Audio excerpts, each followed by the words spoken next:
What's up, guys? Welcome back to Talkin Hunting with SKG Outdoors. It's been a little while since we got together, but I'm Austin Schreck. I'll be your host again this evening. Tonight we're going to be joined by a gentleman named Cody Cass. He's the co-chair of the BHA Missouri chapter here in Missouri, and he's got a few different things he wants to talk about. So in just a second, we're going to get him to join in. Real quick, just wanted to mention a sponsor of ours, Hunter's Cloak. Been a sponsor of ours for just over a year now. Their products are by far some of the coolest things we've ever used in the hunting industry. They've got several different things of, scent masking, anything downwind scent products they make. And they've really worked for us. So if you haven't gotten a chance, go check them out. Hunter's Cloak. You can get them at hunterscloak.com. They are in Walmart, and I'm sure a bunch of other dealers. But give me just 1 second. I'll get Cody joined in with us.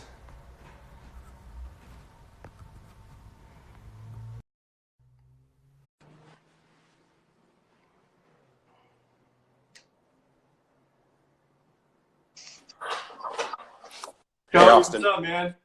How are you? Good. How are you? Good. All right. So this is your first time doing this, huh? Yes, it is. All right. Well, I mean, it'll be easy. We'll just have a conversation and hang out for a little bit. So Sounds good. I just told everybody here, you're the co-chair of the BHA Missouri chapter. That's right. What is the BHA? So the BHA is Backcountry Hunters and Anglers. We are a national nonprofit public land advocacy organization. So unlike some of your other organizations that most people would really be familiar with that have been around for a long time, like your Rocky Mountain Elk Foundations and your Ducks Unlimited, we are really a policy-focused organization. So they're the ones out there rallying the troops and lobbying those at a federal level, even at the state level a lot of times too, to keep public lands and public waters in public hands. That's our mission. Awesome. So how long have you guys been a chapter here in Missouri? We have been an official chapter now for almost a year. We became official in April of last year during the National Rendezvous meeting that National holds out in Boise, Idaho every year. We started as a probationary chapter back in November of, I believe it was November of 17. Mm-hmm. Yeah, it was November of 17. There was some things that we had to accomplish in order for National to accept us as an official chapter. But yeah, it was April of last year that we became an official chapter. Nice. So how'd your 2018 season go? You're primarily a deer hunter? Yeah, I've turkey hunted a little bit. I guess I've not ever been successful during spring turkey season, so I haven't officially caught that bug. I'll go out and turkey hunt, but I'm primarily I'm a deer hunter. I didn't get a deer this year. I haven't got a deer since 2016, but this last season I was blessed to be able to harvest an elk in Wyoming.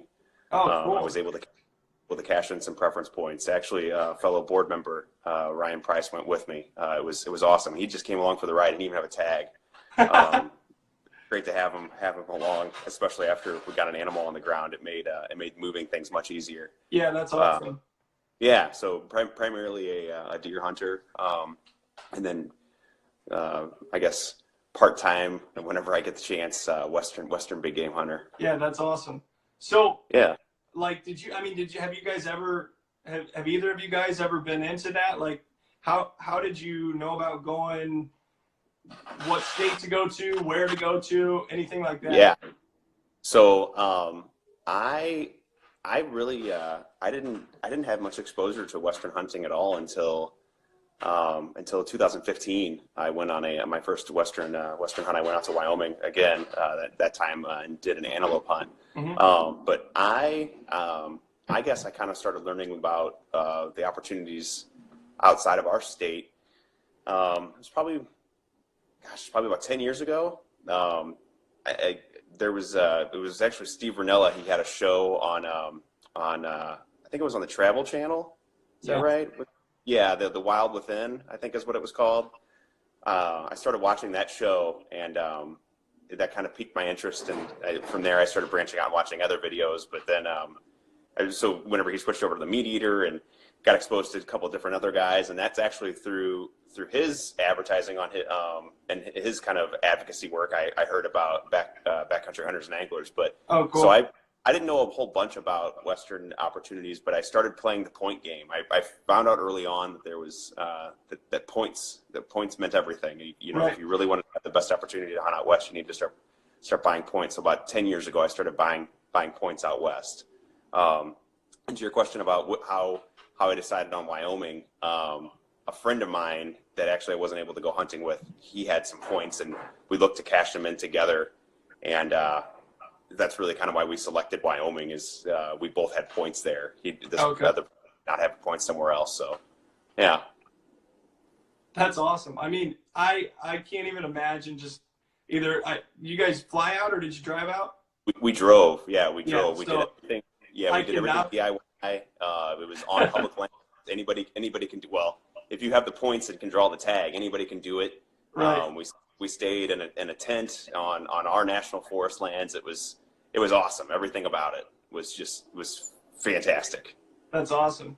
And round numbers here, just for somebody who might do it in the future, how much did you have to invest? So the tag itself, Wyoming, unfortunately, they were always one of the cheapest states, but they recently increased their license costs. Wyoming's kind of interesting too. They allow somebody to buy a special permit. Mm-hmm. So the special permit, think of it as you're still entering into a lottery, but you're giving yourself a little bit better chance, a little bit better odds. Yeah. So the permit in Wyoming, just the standard bull elk tag, is, I believe it's around $750. And then all the other gear, I try not to keep track of it. But honestly, most deer hunters probably have enough stuff. Yeah, that's like those commercials where it says, like all the memories priceless. Absolutely, and I don't know. I've seen this meme lately where it's it says, welcome to our gun store. We'll for $5 extra, we'll give you a receipt that says that matches the price that you told your wife that this costs. Yeah, that's awesome. I mean, I think Ryan, who went with me, he probably didn't spend as much as I did, just because there were some things he didn't need to have. Right. But what was funny is I geared up. Like I treated this trip as like, okay, I'm going to get everything that I potentially might need, and I didn't end up using a lot of it. So the tag, $750. I think fuel for our trip kind of ended up being expensive because we pulled a Polaris Ranger with us. That's one of the nice things about the unit that we selected to hunt in. It had pretty good national forest, our Forest Service road access. Yeah. So food was relatively cheap because we ate out of a backpack. Mm-hmm. I would say tag plus your fuel expenses, you'd probably be looking. No gear, no special gear. Just assuming somebody already has that. Yeah. Like $2,000 maybe. Yeah, that's right. I mean, that's really not bad either. Like, I mean, if you're imagining you're driving across the country and going after an animal of a lifetime, Right. That's awesome. Yeah. That really is cool.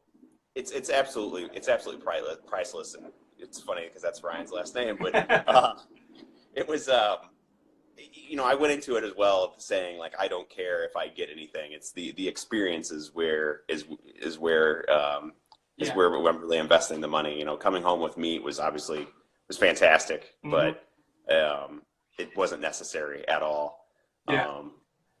It's just being there and being able to soak all of it in, and that's another Steven Ranella mantra right there. Is, I mean, you don't need to be successful killing an animal every time you go out. It's the experience, the waking up with the world, watching the sun go down, and everything in between. And that's really, I mean, that's how I was raised hunting, and I think that that's how a lot of these people were raised hunting. Is you experience hunting on a greater level than just going out and killing an animal. It's more of Absolutely. it's more of an emotional connection to Mother Nature, and I really appreciate that. That's an awesome view, man. Yeah, I think where that came, like, I think our sitting, as a deer hunter yourself, you'll probably agree to this or understand, like, all those hours set in a deer stand with a bow in hand and not seeing anything. Like, it really, I think that it'll teach you what kind of hunter you are. If you get frustrated with it, well, maybe not saying you wouldn't be a good hunter, but maybe you kind of learn things about yourself. But I always, anytime I sat in a tree stand and didn't see anything, or I came home without bagging something. Right.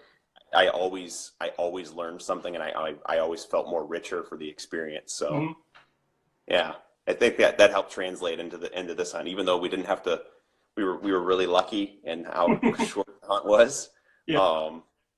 Those first couple hours of not seeing anything and hearing people say they weren't seeing anything, it didn't. It wasn't as daunting. It didn't bring down morale as much as it would have. Right. I guess.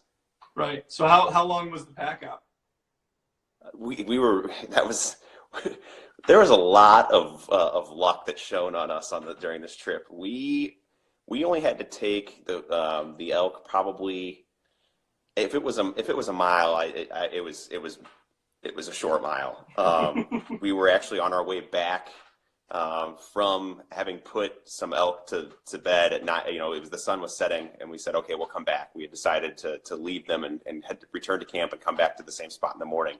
And so we had closed some distance between us and the ranger whenever this group of mule deer came busting over the top of the hill with elk with them. So yeah, it was about a mile. So we didn't even bone the animal out. We took out whole quarters, and yeah, we were really lucky. The last load was not fun, but by no stretch of the imagination was it grueling. I had no doubt in my mind that we would be able to do it. So about a mile. That's awesome. Yeah. That's awesome. So you guys, the reason why we're going live tonight is you guys are hosting. You want to talk about the event you guys have coming up? Yeah. So something BHA has been doing, and they actually hosted a really, really big one last night up in New York at a Filson store. BHA does this with the chapters. They do this thing called campfire stories, and a lot of times they host them at Filson's. Unfortunately, we don't have a Filson store here in Missouri, but we decided to go forward with it on our own and find a location. But we're hosting our own storytelling event not next Saturday, but Friday, but in 2 Fridays. So on March 15th, the doors open at 5:30 down at White River Brewing Company in Springfield. They were gracious enough to host us, and we're extremely excited about this event. We have some great storytellers lined up. From Ty Stubblefield, who's a member of the national organization, and one of the original members of Born and Raised Outdoors. I'm sure everybody, if you've ever watched a YouTube hunting video, at some point you've come across a Born and Raised Outdoors video. Yeah. To Clay Newcomb, who I must admit one of our board members had been talking about him for a long time, but being busy, I didn't really pay much attention. But as we put this event together, I've been turned on to his videos and I'm a huge fanboy. I'm probably gonna sit there like this and just listen to his story. We have Jason Sumners from the Missouri Department of Conservation. We have Brandon Butler, the former director of the Conservation Federation of Missouri, and then we have a Springfield local, Isaac Neal, somebody that one of our board members recommended for us to bring on. It sounds like he's pretty popular down in that area and has been doing a lot of good things in Missouri. So I feel like I might be forgetting somebody. Oh, Mark Hilsing from Exo Mountain Gear. He hosts the Hunt Backcountry podcast. He's actually the lucky guy. He works for Exo, one of the coolest backpacking company, backpackers out there, and he lives here in St. Louis. So we're lucky to have him as well. That's awesome. So yeah, we're extremely excited about this event. So do people just show up? you can just show up. It's $15.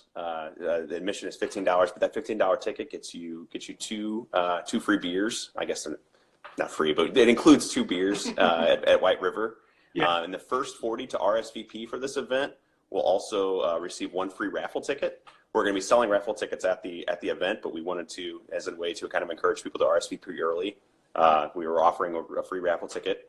And I think there's still a couple of those spots left, not many. But if some people that are listening had been wondering about the RSVPing early, I highly recommend it, because obviously come for the speakers.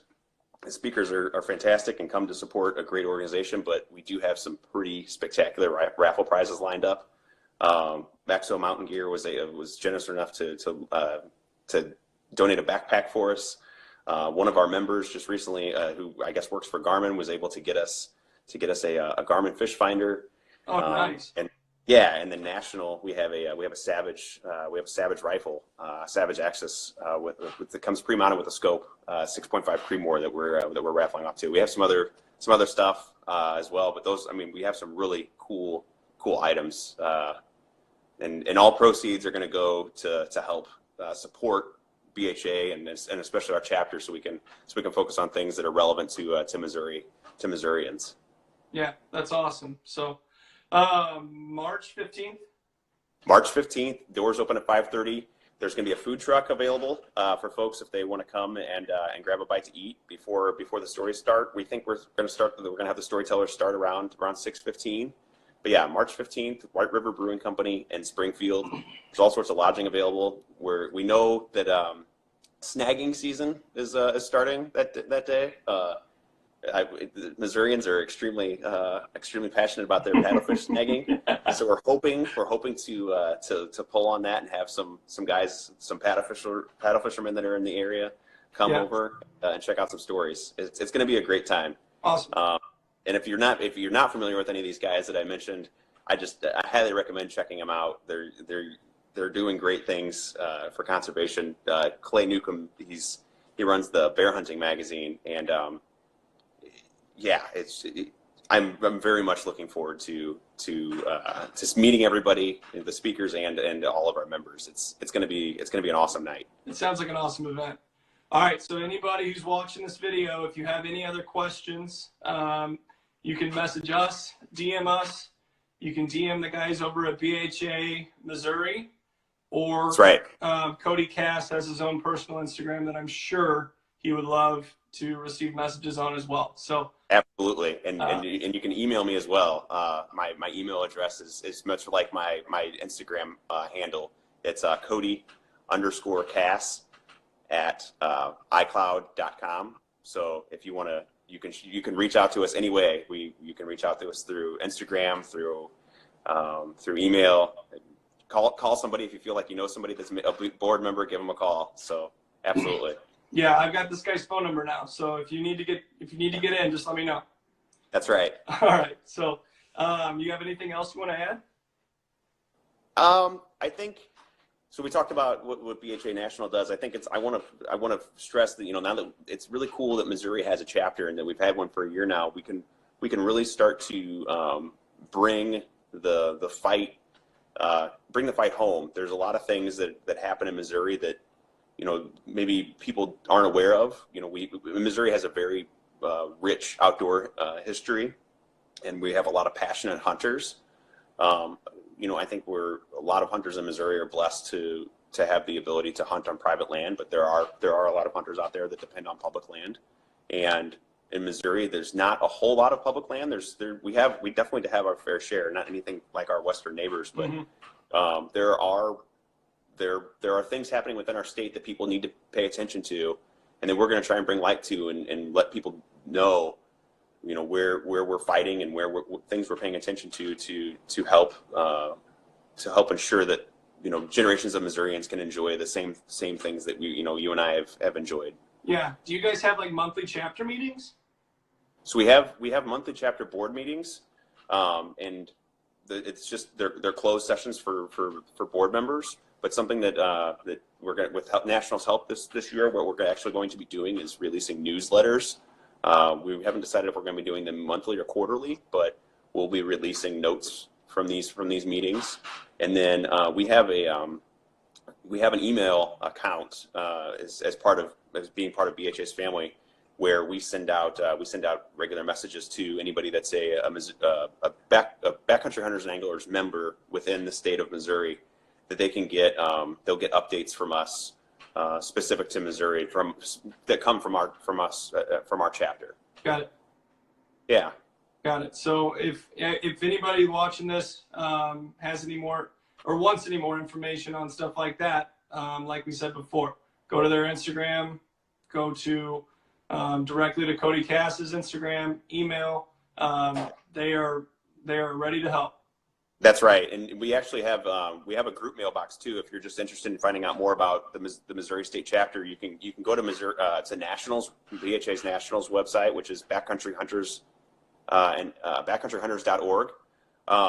You can find the information about the state chapter there. But then also we have an email account. It's Missouri spelled out at backcountryhunters.org. You can email that. We have a bunch of members that actively monitor the email box. You can find out more about the chapter. You can find out events that we have going on, ways you can help. We get that question a lot. People will always want to know how they can help and be involved, and I think it's important to tell people to just become a member. First and foremost, becoming a member of BHA is cheap.